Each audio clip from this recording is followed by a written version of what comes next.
St. Mary's Hospital stood shrouded in darkness. It was a looming presence on the edge of town, a skeletal reminder of a brighter past.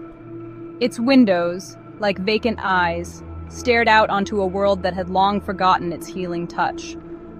Now, only whispers of forgotten patients and hushed-up tragedies echoed through its desolate halls. The decay was palpable, from the crumbling facade to the overgrown weeds that clawed at its foundation.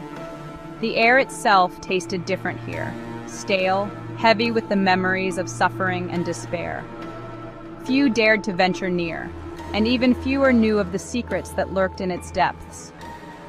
Deep within the bowels of the hospital, past the abandoned wards and deserted operating rooms, lay the morgue. This cold, sterile space, untouched by time's passage, was where Dr. Evelyn Harper, the hospital's lone pathologist, chose to spend her days.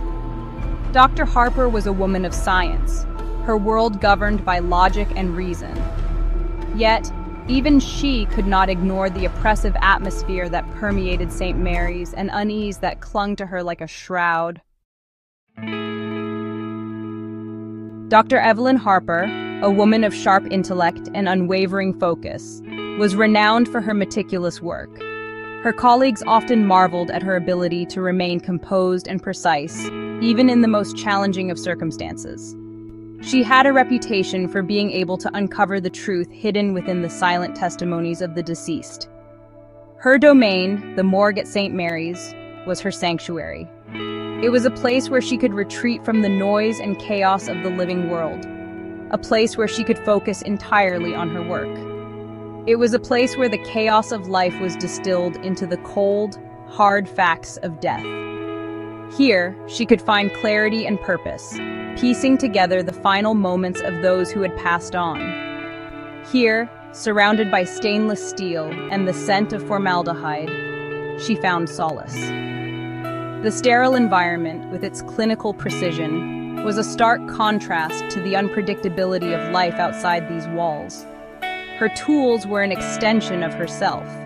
The scalpel, an instrument of precision. Each cut she made was deliberate, each incision a step closer to the truth.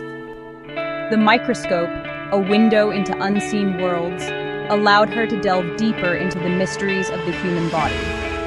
Through its lens, she could uncover the secrets that lay hidden beneath the surface. With each autopsy, Dr. Harper sought to unravel the mysteries of mortality, to give voice to those silenced by death. She believed that every body had a story to tell, and it was her duty to listen and interpret. Her hands, steady and sure, moved with practiced grace, her mind a steel trap, missing nothing. She had honed her skills over years of dedicated practice, becoming a master of her craft. Tonight, however, was different. The storm raging outside seemed to seep into her sanctuary, rattling the old windows and casting long, dancing shadows across the room. The flickering lights added an eerie atmosphere, making the familiar surroundings feel strangely alien. A chill snaked through the air, biting at her exposed skin, a chill that went beyond the coldness of the room. It was as if the storm had brought with it a sense of foreboding, a feeling that something was not quite right. The arrival of the John Doe, brought in earlier that evening, only heightened her unease. There was something about this body that unsettled her, something she couldn't quite put her finger on. There was something unsettling about the body, a stillness that seemed to hum with a life of its own. It was as if the body was holding onto a secret, waiting for her to uncover it. Dr. Harper took a deep breath, steeling herself for the task ahead. She knew that tonight's work would be challenging, but she was determined to find the answers she sought. The wind howled like a banshee outside, lashing rain against the windows of St. Mary's. The storm seemed to have a life of its own, each gust of wind and each drop of rain adding to the eerie atmosphere that enveloped the old hospital. The building, with its creaking walls and flickering lights, seemed to groan in response to the tempest outside. Lightning split the sky, momentarily illuminating the dilapidated sign above the entrance. The brief flash of light revealed the worn-out letters, barely legible, that once proudly announced the name of the hospital. Now they stood as a testament to the passage of time and the neglect that had befallen the place. It was on this night, as if summoned by the storm itself, that an ambulance, its siren a mournful wail, pulled up to the deserted loading dock. The vehicle's headlights cut through the darkness, casting long shadows on the wet pavement. The paramedics inside moved with a sense of urgency, their faces set in grim determination. Inside, two weary paramedics, their faces etched with a mixture of exhaustion and apprehension, wheeled in a gurney. The hallway was dimly lit, the flickering lights casting eerie shadows on the walls. The sound of their footsteps echoed through the empty corridors, adding to the sense of foreboding that hung in the air. On it lay a man, his face obscured by a sheet, his identity unknown. The sheet clung to his form, outlining the stillness of his body. He was a mystery, a puzzle waiting to be solved, and the storm outside seemed to mirror the turmoil that surrounded his arrival. He was a John Doe, plucked from the storm-ravaged outskirts of town, his life extinguished as mysteriously as it had begun. The paramedics had found him lying in the mud, his clothes soaked through, his body cold and lifeless. They had no clues to his identity, no hints as to what had brought him to this tragic end. Dr. Harper, alerted by the distant wail of the siren, was already waiting. She stood in the corridor, her posture tense, her mind racing with questions. Who was this man? What had happened to him? And why had he been brought here, to this forgotten place, on such a night? Her eyes, sharp and observant, took in the scene, missing nothing.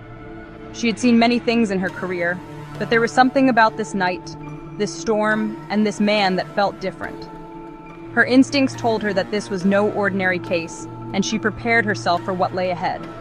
She noted the pallor of the man's skin, the strange rigidity of his limbs, and the faint, almost imperceptible indentation on his left temple.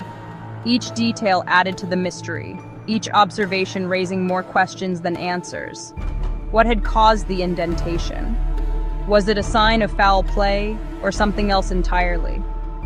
As she pulled back the sheet, revealing the man's face, a flicker of unease ran down her spine. His features were unremarkable, yet there was something about his expression, even in death, that seemed to hold a secret. It was as if he had seen something that had left a mark on his soul. It was not the sight of death that unsettled her. She was far too accustomed to that, but something else, something in the vacant stare of the John Doe that sent a shiver down her spine. It was a look that spoke of fear, of a final, desperate struggle, and it left her with a sense of dread that she couldn't shake. She knew that this was just the beginning, and that the storm outside was only a prelude to the storm that was about to unfold within the walls of St. Mary's. The fluorescent lights above flickered, casting the morgue in a sickly yellow light. The hum of the lights was the only sound, a constant reminder of the sterile, lifeless environment. Shadows stretched and contorted, playing tricks on Dr. Harper's eyes. They seemed to dance and shift with every flicker of the lights, creating an unsettling atmosphere that gnawed at her nerves. She paused, her scalpel hovering over the John Doe, and drew in a sharp breath. The silence was almost deafening, broken only by the occasional creak of the building settling and the distant rumble of thunder. The air, already chilled, seemed to drop a few degrees, sending a shiver down her spine. She could see her breath in the cold air, each exhale a visible reminder of the unnatural chill that permeated the room. She glanced at the thermometer on the wall, hoping for some rational explanation for the sudden drop in temperature.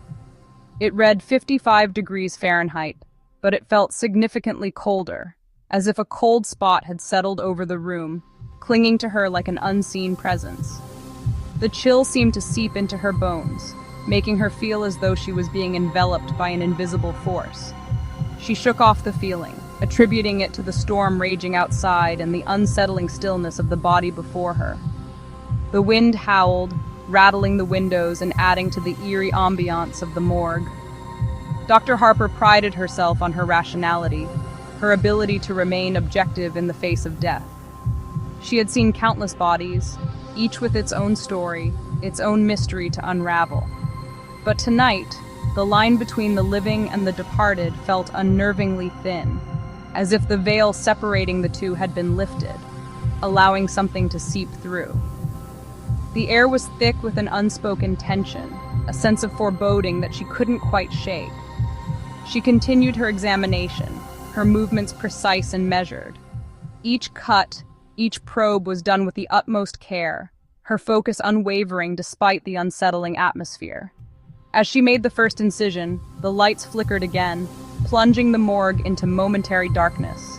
Her heart raced, and for a brief moment she felt completely alone, isolated in the pitch-black room. A wave of goosebumps erupted on her arms, and she couldn't shake the feeling that she was being watched. It was as if unseen eyes were observing her every move, scrutinizing her actions with an intensity that made her skin crawl. She took a deep breath, trying to steady her nerves, and reminded herself that she was a scientist, a professional. But the whispers of the unexplained lingered in the back of her mind, refusing to be silenced.